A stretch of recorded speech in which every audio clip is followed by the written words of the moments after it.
Hey, everybody. Welcome to our latest installment of MSP Business School. Today, our guest is going to be Ryan O'Halloran from Access One out in Chicago. We'll be getting, thank you for joining us, Ryan, and we'll be getting to you in a moment. But first, I want to take a moment and say hi to Rob and Tim and welcome you guys back for another week of MSP Business School. Yeah. Right. How you doing? How you doing? Fantastic. Yeah. Any new adventures, new stories since our last time together? No, not for me. Yeah. Trying to be nose to the grindstone. Yeah. Sterling radio right there, guys. Yeah. Thanks for jumping in with I got nothing. A great tale. Just trying to survive a 3.5 and a 5.5-year-old. So that's it. Yeah. I know it's back to school season around here, so everybody vacates my home office. I'm very excited. Yeah. But with that, we'll kind of move over to the real reason people are listening today. And we've asked Ryan to join us. Ryan is the CTO over at Access One, and does a lot of vCISO work as well. So really, working to push the technologies that Access One uses and provides out to their clients, and also driving some of the policy and procedures that are going on the backside. So I've had the opportunity to work with Ryan a little bit, and I was excited to get him on board. So thank you so much for joining us today, Ryan. Thank you so very much for having me. I appreciate it. So we usually love to kick things off first with just hearing a little bit of how you got to the spot you're in. What were your experiences that led you to the lovely world of service providers? Yeah, I was both blessed and cursed, as some would say. So the unique thing about me that a lot of people notice right away is I'm a younger guy. I started immediately out of high school into a telecommunications consulting firm. Oh, wow. That was in 2007, I want to say. So the unique perspective that I got coming into the industry at that time is that was when all convergence became real. Yeah. So yeah. Where hypervisor had just come out, everyone's buzzing on that. Voice and data just came together on the carrier side and then also into PBX. And I immediately was in an organization that was a top shelf installer for an ISP and basically delivered these services from end to end, carrier to the desk. And one of the things I noticed right away that still sticks with me today is, one, how quickly everything was moving, and then what the gap was, because the gap was very clear to me. I didn't realize this would be such a huge deal in the future of how we get collaborative support, right? And that's still where I'm at today. But there was all these great architects in the voice space and the data space, in the traditional break-fix IT that really had the customer experience at the way that it was at that time. And then also the business experience to operationalize technology in a very contextual way and to really evaluate the entire operation and not just a particular new piece that was inside of it. But all the people who can configure it on the new hardware and in the new software didn't. So that created this opportunity there for old school and new school to come together and then to still put the customer first. And I noticed that right away.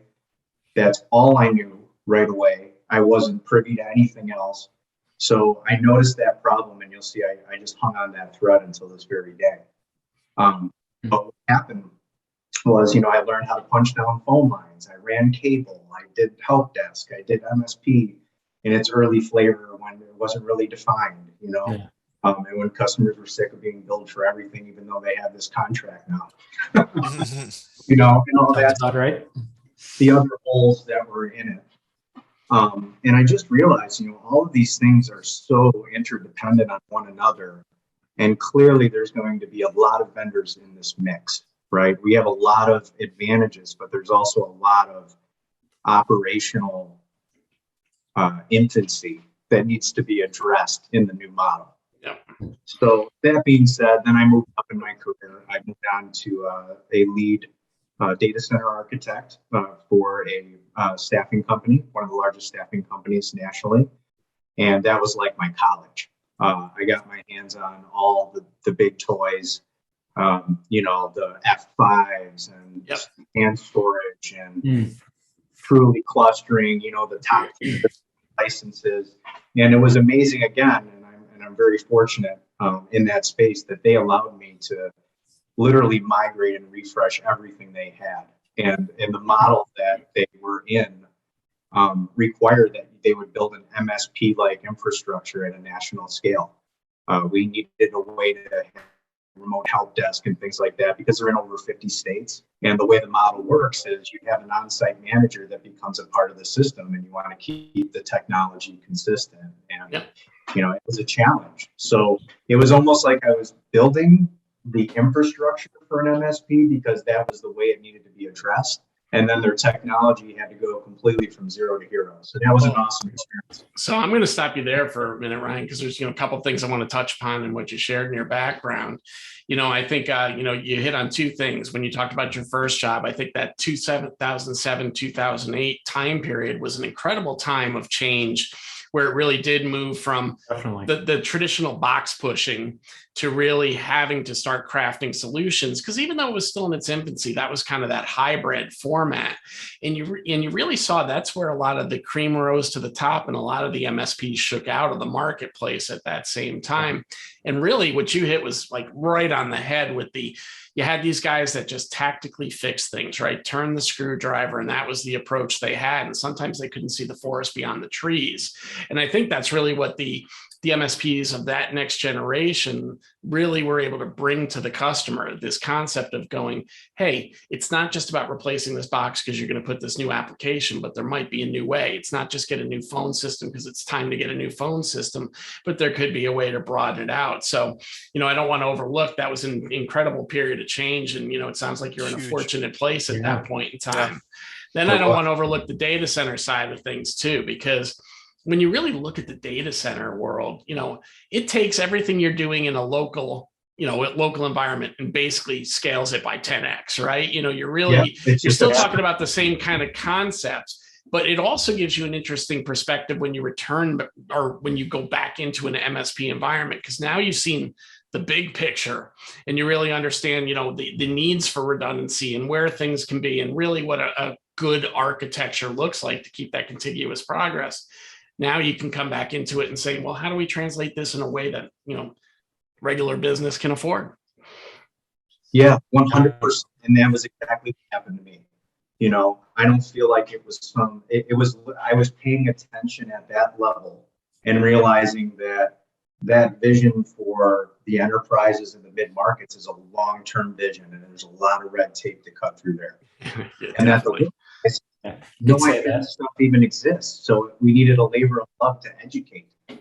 And really that's what I tried to do, is meet those things in the middle where it would be affordable, but of equivalent quality in terms of being defensible to get insurance and keeping your contracts and proving that you have a real program, and having discussions around how this stuff not only works just unto itself, but how does it build on, how does it operationalize with the rest of what's already there, and what might be coming up that may make us think about this a little differently. That type of thoughtful implementation piece, that VCIO thing, and now the CISO thing, obviously, that was where my heart was at. Well, when you get exposed to that environment and some of that red tape too, it really gives you an opportunity to understand the true need for policy, procedure, and governance, right? That a lot of times gets overlooked in the small to mid-sized business environment, but it's just as crucial. I agree. One of the things I hear all the time is, MSP is becoming a commodity. Well, no, the old MSP as it was is a commoditized element of the new MSP. Yep. And because, whenever time I get that question, like when we're going in, we're not like, hey, let's reinvent help desk from scratch. It's like literally, here's some elements we can bring to the table that are a different career. Yeah. I don't need to talk your guy out of it. He's welcoming me in. They need help. And these have no founded areas. I'm talking about things like supply chain management, incident response, policies and procedures that really work in a scenario to survive an audit, or to get the insurance or to keep the contracts. but why not in that process also try to make it realistic, risk informed, and get the most for each dollar, right? And that's the mission that we have even today. It's just evolved and become very security centric, and I think the lines are blurred between the MSSP and MSP. It's only one thing, and then it's just a matter of like, are you the one that has your own SOC, or do you have a partner? Well, and that's and it goes back to what we just talked about in 2007, 2008. This is really kind of an inflection point of change where there's both major change that can leave some MSPs on the outside, but there's also huge opportunity to change the business model a little bit and really get in there. As a industry, I always felt we stayed away from applications. Sometimes we stayed away from data and analytics. We had Jay McBain from Forrester on here a couple of weeks ago, and he was really talking about the MSP of the future should be looking at automation because they already do it for themselves, and should be looking at analytics as two new lines of business. But man, that's a mind shift for a lot of MSPs. I'd love to hear what you think about that. Yeah, no, it is. And I think the prior mentality was, oh, the MSP is always so advanced in comparison to us. And it was like that type of dynamic. And now it's like you have to grow side by side with your customer and constantly inform your program with everything you're hearing from everybody else, because there's just no other way to keep pace. Not that I found. If somebody's out there, awesome. Congratulations. Yeah. But, it's like you literally have to find the best sources, make sure that they're pinging you, because you can't even spend enough time to go around and pay attention, and just stay informed. And the one thing that I'm very thankful for on the flip side of this is I think we're finally breaking the barrier of digital risk management. And it's always seemed extremely unfair to me and obvious to the IT community. I think that you can't possibly be expected with the tools and training you have in job description to manage risk for the business. You can't.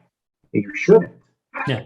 And yet we have been in what really is the riskiest area. And I get that a lot too. Well, are we talking about risk management in IT? This is the biggest risk there is. Where the information and data lives, right? There's not even a close second. I mean, the reality is being an MSP right now is extremely risky. And knowing all the ins and outs. And I mean, Rob and I are talking to MSPs every day. We've got however many clients we deal with. And we have quite literally had clients come to us say, wow, why am I an MSP again after what's happened over the last 18 months? After that breach. Yeah, it's just, it's in some ways it has turned into, it can be perceived as a thankless job. Let's put it that way. Depending on the scenario that plays out. Just no, I get it. There was very rarely a standing ovation for keeping it. Yeah. Well, I think there's another force at play too. The basically, when you really look at the people that have started MSPs, they tend to be more of a technician owned or a technical owned, technical founded organization. There's always that desire to serve, to help. So we also hurt ourselves because we take too much ownership of the risk, just in the way we sell and present ourselves sometimes, to kind of make that pushback at some point with the customer. But really, we can't control when a customer rates themselves as a 5 on their risk tolerance and saying that they got the doors closed, but then in the same conversation tell you that they're not going to move forward with that firewall upgrade, right? Right. Yeah. But at that point, we got to push the risk back and say, hey, that's great. Downgrade yourself to a 4 or a 3, because the reality is the gate's open, right? So these are the things that, unfortunately, because I think as a community, we're here to serve. We want to help. We want to do right by our customers, that we've opened the door and exposed ourselves a little. But, the good news is I think we're getting educated very rapidly to kind of close the barn door a little bit on that one. Agreed. Yeah. And it's actually one of the more satisfying phenomenons of this whole thing, because it does start to bring in into a level set. You start to get a seat at the table. It starts to become very clear. And then if you can quantify this stuff, then, you do get a little bit of that ovation. Like, look at what you did, where you were, where you're at now. Yeah. I mean, that's not even just to enable leadership to finally manage IT in a way that they can understand, which is still pioneering. And that's honestly like the biggest breakthrough. but it's also a way to show off your efforts, and we need to do that. And that's really cool to see, and I think that's what's really going to drive things forward is people thinking like that, and then it'll just be natural to the system in 5 or 10 years.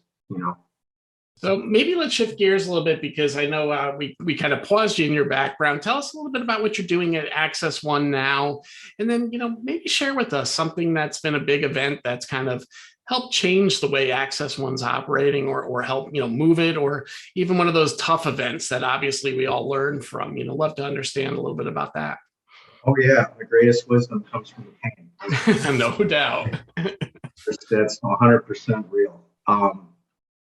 Yeah, so I talked about I had that data center type position. While I was there, a same acquaintance that got me into the business originally was in an organization that wanted to start an MSP, and that was when people were really like, "Okay, I get it." It was much more common. It was much more well defined, and I took that leap, and in that process, became the it was almost nearly an exclusive relationship. The only outsourced relationship was with Access One.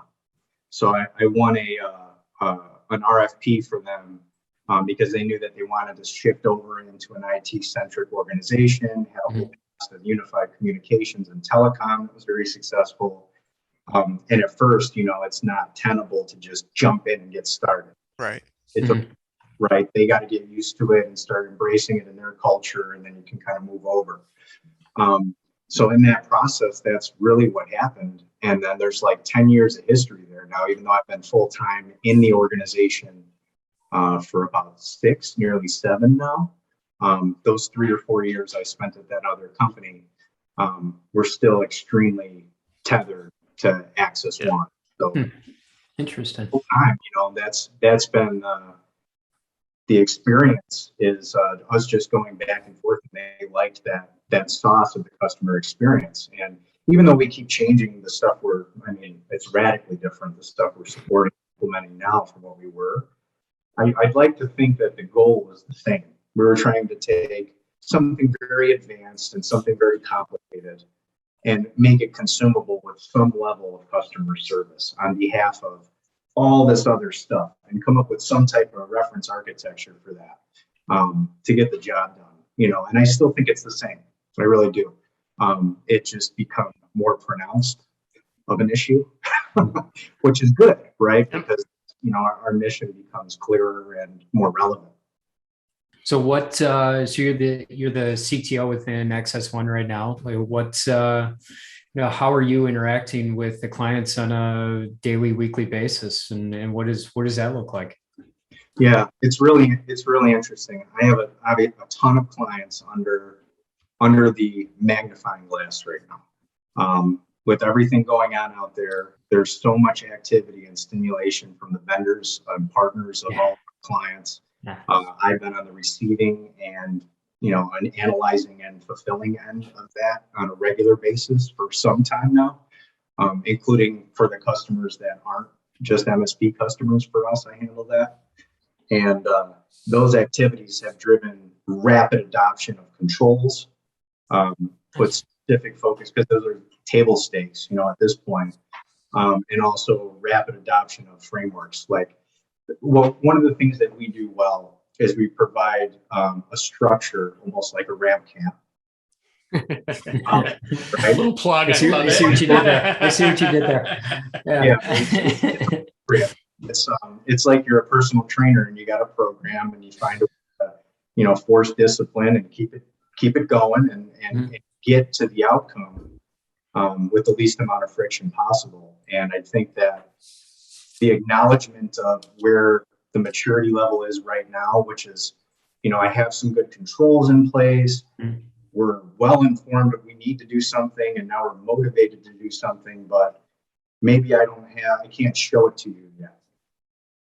I can't show it to you that it's been implemented and that it's founded and that it's ongoing, right? And that's where they want to be. And that takes some time. Even the smaller businesses, it takes like a year to adopt this CSF properly. Because typically there's nothing in incident response. There's nothing in risk management. There's very little in policies and procedures. And those areas are all cultural changes that we need to break the barrier. And those discussions are the ones we're having right now. Fortunately, a lot of the financial representatives in these organizations are fully backing their IT departments because they're just, they get away from this. Yeah, they have to. They have to. Yeah, you know, so that's the activity I've been seeing is just this accelerated timeline of doing these transformations. The other main thing, and I think this also speaks to it's how the world changed. So, you know, we use the CIS controls, and you guys, we have those discussions here and there to organize technology configuration, right, and assessment of configuration. And one of the things I thought was the most interesting is if you're thinking about security from a data-centric perspective, data leak prevention would be the first thing you would think of, right? Mm-hmm. Now, tagging your information and saying, that's a HIPAA doc and do this and that, that's been around for what, Brian, 15 years? Easily. It precedes my, I mean, it precedes my start. Yep. Only this year has that become a priority. Yep. I agree wholeheartedly with that. 3, and I'm like, thank you, because I've been saying this. And now you're looking at it, and that's the change. So now it's the discussion is around risk. And then how do we get comfortable first with where stuff is, how it gets into the time it's destroyed. And then let's work our way backwards and make sure we have what we want and what we need. Right. And that discussion, it's all the same to me. It's this barrier of business that's finally being broken because we have no choice. And then to go the second half of that question, we experienced that ourselves. You know, we obviously had good technology. We were able to mobilize really well in the pandemic. We've had a lot of success because our customers needed our help too. And it was so rapid. There were so many holes and things that needed to get plugged. And, you know, people taking the easy route and using different methods that aren't good. And it was fascinating. But the thing that was really tough that we got through, we won a Stevie Award for, I think it was like Culture of the Year during the pandemic or something like that.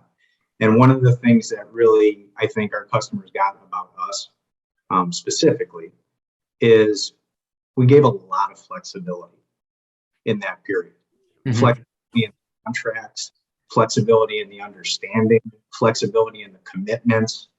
And at the same time, we're going through this, you know, market revolution of people, you know, going to different companies and flipping around, and that impacts the culture of the business itself.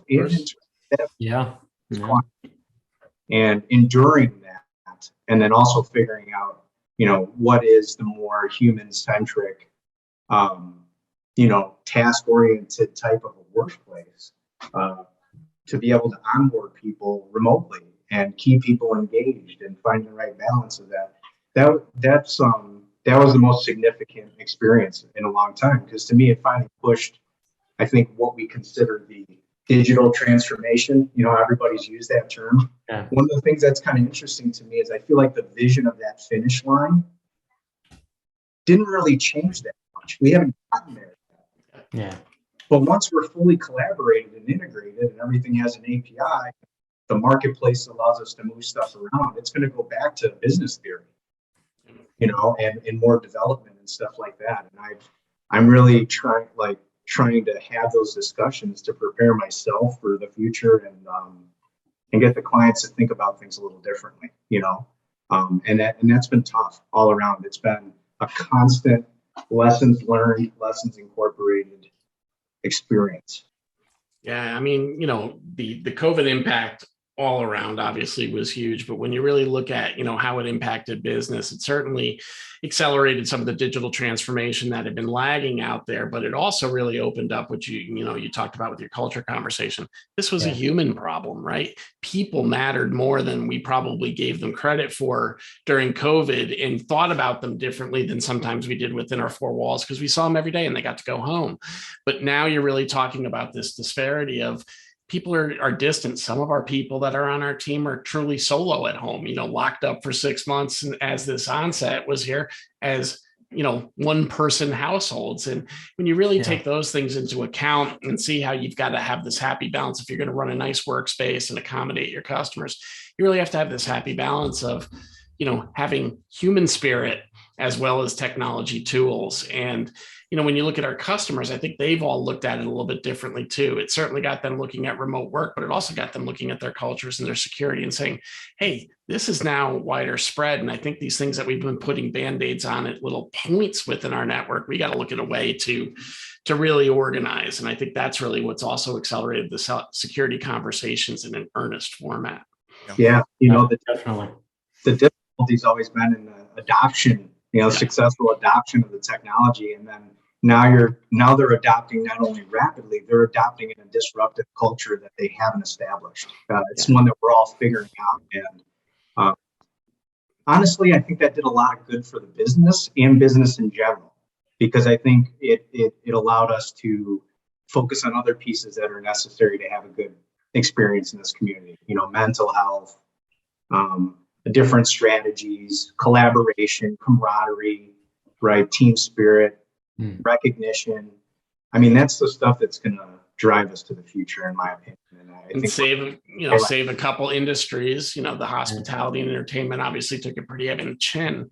When you talk to most people, general business adapted, and in many cases thrived during this period as well. So, that goes back to the human element, man. We're resilient people and we figure it out, and technology just enables us to figure it out quicker. Yeah. Well, I think we're starting to get to that time, right? So yeah, I think so. Yeah, we always wrap up every podcast with 5 quick questions. Nothing that'll get you in trouble. Just kind of multiple choice more than anything. So first one is talk, text, or Teams. Talk, text, or Teams. My mind goes to Teams, and I'll tell you why. Because the number one thing I get is the number one thing that people are realizing now. I'll try to give this as a simple example because it's a loaded question. Your email is not a file server. No? Cloud storage. Mine might be. Yeah. Managing data. So there's this recognition of, does it need to be an email? Yeah. Does it need to be? And if it's going to be a text, why not capture it in context of all the other ways we're communicating? So although it's not a replacement, I truly believe if you look at what should be in your email, the concept, and I don't mean to say this radically, it's a little deprecated because we're communicating in so many other different ways that to put that together and pay attention to it and use each opportunity to its fullest extent, it's a lot. But I think that technologies like Teams are the ones that get you there. Yeah, I agree with that. All right. I like that. Yeah. Second one is music, movies, or TV. Oh man, I gotta go music. Yeah. Okay. That's the norm. That's the norm. I'm a guitarist myself, and I'm into sorts of music, so I gotta go there. But I'll tell you, I have a deep appreciation of the arts. So music, movies, that type of stuff. I love motion pictures, independence, all that stuff too. So those are close for me, but both are good. What genre for guitar? Oh, let me call it. So I used to actually master classes for jazz stuff, but and I was trained in that way. But really, it's more fusion. I take that theory and then I jam out. Cool. So that's the idea. I played guitar my whole life, and then my friends were all involved in that, and that was our thing, and not as much the sports guy. Yeah. And that was the thread that binds everything. I mean, we were working with music, we were hanging out with music, all that stuff. So that's got to be up there. Awesome. Very cool. What age do you want to retire? Wow.